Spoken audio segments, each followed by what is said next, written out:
শুভ সকাল বন্ধুরা, কেমন আছো তোমরা সবাই? আশা করি ভালো আছো। দীপিকা লালটু ব্লগ চ্যানেলে তোমাদের সবাইকে স্বাগতম। আর শুভ দোল পূর্ণিমার অনেক অনেক শুভেচ্ছা রইল। বড়দের জানাই আমার প্রণাম ও ছোটোদের জানাই আমার অনেক অনেক ভালোবাসা। তো চলো আজকের ব্লগটা এখান থেকে শুরু করা যায়। আজকে কী করবো, কী খাওয়া দাওয়া হবে, আজকে স্পেশাল মেনু কী, সবটাই তোমাদের সঙ্গে শেয়ার করবো। চলো। হ্যালো বন্ধুরা, তো প্রতিদিনের মতো আজকেও চলে এসেছি নতুন একটা ব্লগ নিয়ে। তো তোমরা দেখতে পাচ্ছ আজকে ছুটির দিন বলতে আজকে বাড়িতে তোমাদের দাদাভাই রয়েছে, সে কারণে রোজের তুলনায় একটু লেটে উঠেছি। কারণ প্রায় বাজে 6:45-7টা। তো উঠে প্রথমে বাসি ঘরদোর, বাসি বিছানা পরিষ্কার করে নেব। আজকের কাচাকুচি রয়েছে অনেক, আজকে প্রচুর ব্যস্ততা। আজকে বাড়িতে ছেলেরা বাড়িতে থাকলে তো এমনিতে কাজ অনেক বেড়ে যায়, তার উপরে রয়েছে আজকের মহাদোল উৎসব। তো এই কারণে আজকে একটু ব্যস্ততার মধ্যেই রয়েছে। তো আজকে তার উপরে কাচাকুচি রয়েছে। তো আজকে বিছানার চাদর, অনেক কিছু, তোমার দাদাভাইয়ের কাজের জামা প্যান্ট, গামছা, বলতে পারো যাবতীয় যা কিছু আছে। আর এতদিন তো আমি কাচতে পারছিলাম না। তো আজকে তোমার দাদাভাই আছে, তো বললো বাড়িতে যখন আছি তখন আমি কেচে কুচে দিচ্ছি। আমি বললাম দাও তুমি কাচো, মোটরে জল তোলা আছে, ধুয়ে নিও, আমাকে দিও, আমি মেলে দেবো বাইরে। তারপরে বিছনার যাবতীয় সব চেঞ্জ। আজকে এমনিতে তো রাস্তাঘাটের অবস্থা খুবই খারাপ, বাজারে ধরতে গেলে যাওয়া যাচ্ছে না। তার উপরে আছে আমরা অনেক দেরিতে উঠেছি। তো কাজকর্ম করার পর হচ্ছে তোমার দাদাভাই বাইরে আছে, একটু ফ্রেশ হচ্ছে। তবে বিছানা চাদরটা পাল্টে দেবো। দেখো এসে আমাকে বিরক্ত করছে, বলছে আমিও আসবো ভিডিওতে। বলে আসো। তারপরে বিছানাটা পরিষ্কার করে নিলাম। তারপর যেটা দিয়ে ঝাড়ু দিচ্ছিলাম, দেখি যে ঝাড়ুটা দিয়ে ঝাড়ু দেওয়া যাচ্ছে না, খুলে যাচ্ছে। তোমাদের দাদাভাইকে বললাম, ও ঠিক করে দিল। তারপরে ঠিকঠাক করে তো এখন বিছানাটা ঝাড়া হয়ে গেছে। এবারে বিছানা চাদরটা পাল্টে দেবো। তো একটা মানে নোংরা হয় আর একটা পেতে দিই, এরকমভাবে দুটো থাকলে খুব সুবিধা হয়। এর জন্য একটা তোমার নোংরা থাকে আর একটা পাল্টে। তো আমার চ্যানেলে কিছু ভুল ত্রুটি হয়ে থাকলে আমার ভিডিওর মধ্যে অবশ্যই তোমরা আমায় কমেন্ট করে বলো যে দিদিভাই এরকম করলে ভালো তো, ওরকম করলে ভালো তো। কারণ আমি একদম নতুন, সবে এসেছি তোমাদের পরিবারে। তো দীপিকা লালটু ব্লগ চ্যানেলে তোমরা যদি নতুন হয়ে থাকো অবশ্যই চ্যানেলটা সাবস্ক্রাইব করে আমার পাশে থেকো।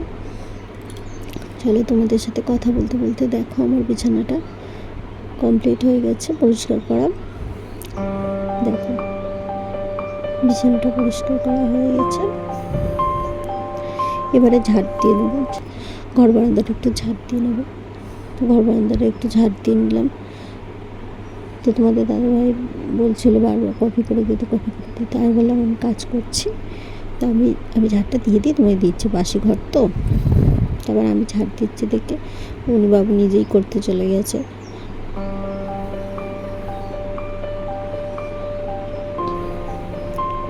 দেখো তোমার দাদাভাই নিজেই কফি করে নিয়ে এসে খাচ্ছে। বলি খাক, আমি কাজ করছিলাম দেখে নিচে চলে গেছে। তো আজকে দোল পূর্ণিমা দেখে মা বারান্দাটা মুছে দিয়েছে, পুরোটাই মুছে দিয়েছে সুন্দর করে।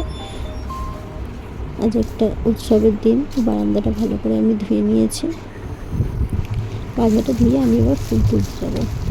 তো দেখো তোমাদের কালকে দেখালাম আমার কাছে একটাও ফুল হয়নি, আর আজকে দেখো আমার দেখো কালকে এই গাছে বলবে যে ফুল ফোটেনি, এত ফুল ফুটেছে, এটা হয়। তো চলো ফুলটা তুলে তোমাদের সাথে আমি কথা বলছি।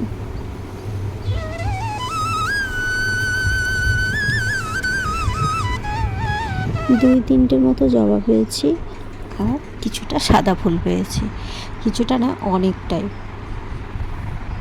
তা আমি কাজ করছিলাম বলে তোমার দাদাভাইকে বললাম যে বোতলে জল নেই, তো জলটা একটু ভরে দাও। তো ও জলটা ভরে দিচ্ছে। যেহেতু কাছাকাছি রয়েছে সেহেতু আমি জলটা গ্যাসে গরম করে উনানে গরম করতে চলে গেছি। কারণ গ্যাসে জলটা গরম করতে গেলে অনেকটা সময় লাগবে, অনেকটা গ্যাসও পড়বে, এই কারণে। আর তোমরা দেখো প্রায় অর্ধেক হাঁড়ি, প্রায় অর্ধেক। এই হাঁড়ি জলটা যদি গ্যাসে করতে যায় তাহলে গ্যাস প্রচুর পড়বে। এই কারণে দেখো পুরো সমস্ত কিছুটা রয়েছে। আমি তো কাচাকুচি করতে পারছিলাম না, এই কারণে তোমার দাদা ভাই গরম জলে ভিজিয়ে দিচ্ছে, সব ভিজিয়ে রাখবে, কিছুক্ষণ রাখবে, এখনই কাচবে না। এবার তোমার দাদা ভাই চলে গেল পরোটা আনতে, তো পরোটা নিয়ে এসছে, তো খাচ্ছে। তো আজকে মাংস হবে, মাংস নিয়ে এসছে, আরও এখানে আদা শুকনো লঙ্কা, জিরে। তো এখন একে একে সব দিয়ে দেবো। এটা হচ্ছে এগুলো মাংসর মশলা, পেস্ট চলো করে একে একে সব দিয়ে দিই। একে একে সব দিয়ে দেবো, শুকনো লঙ্কা, জিরে, আদা রসুন দিয়ে পেস্ট করে নেব। অল্প একটু জল দেবো, অল্প একটু জল দিয়ে অল্প একটু জল দিয়ে ভালো করে মিক্স করে নেবো।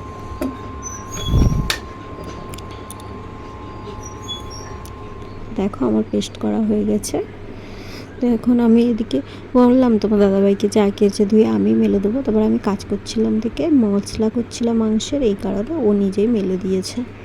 তারপর স্নান টান করে এসে ঠাকুরকে একটু আবির দিই, আমি যেহেতু আমি আবির দিতে পারবো না, আমিও দোল খেলতে পারবো না, আমার একটু সমস্যা হয়েছে, সে কারণে ও ঠাকুর স্নান করে ঠাকুরের সবার পায়ে আবির দিয়ে দিয়েছে। আবির দিয়ে এবার বাইরে যাবে, ওখানে তুলসী ঠাকুর রয়েছে, তুলসী ঠাকুরকে দেবে। দেখো কাণ্ড দেখো কীভাবে দিচ্ছে, তুলসীর ওপরে পাতায় সব জায়গায় দিয়েছে, দিয়ে আবার কি করেছে, তুলসী মন্দিরের যে নিচটা আছে ওই নিচটাতে আবার ডিজাইন করে দিয়েছে। দেখো কাণ্ড দেখো। তারপরে ওইদিকে আমার দিদি শাশুড়ি, তো দাদা শ্বশুর বসে রয়েছে, তো ওদেরকে একটু রং মাখিয়ে দিল, রং দিয়ে নমস্কার করলো। তো আমার দিদি শাশুড়ি স্ট্রোক হয়ে প্যারালাইসিস মতো, হাতে চলতে খুব একটা পারে না, কম পারে। এদিকে স্নান করে এসে মা রান্না করছিল, মায়ের পায়ে একটু আগে দিয়ে নমস্কার দিল, দিয়ে এদিকে দুপুরে লাঞ্চ রেডি। তো শসা পেঁয়াজ কাটা হয়ে গেছে। তো আজকে সিম্পলই ছিল, ভাত, স্যালাড আর মাংসের ঝোল হয়েছিল। তো এখন প্রায় বিকাল হয়ে গেছে, বিকাল 5টা বাজে। তো আমি উঠানেরও সমস্ত কিছু ঝাড় দিয়ে দিয়েছি। তো আমাদের মাছ কাটার কারণে এরকম অর্ধেক পাতা জমে আছে চারিদিকে। তো এখন আমি জামা কাপড়গুলো তুলবো। দেখো এখন চারিদিকে আমার জামা কাপড় মেলা আছে, এগুলো তুলে দিই। আকাশের ওয়েদারটা খুব একটা ভালো নয়, মেঘলা মেঘলা করছে। তো চলো তুলে তোমাদের সাথে কথা বলছি। একদিকে বাঁশ কাটার ফলে আমার বেশ জামা কাপড়গুলো মেলতেও সুবিধা হয়েছে, নয়তো এত জামা কাপড় দড়িতে ধরতো না, আবার কোথায় না কোথায় মেলতে হতো। তো এখানে মেলে দিয়েছে, বেশি দিন না, বাজারটা সম্পূর্ণ কাটা হয়ে গেলে তখন আবার দড়ি লাগিয়ে দেবে।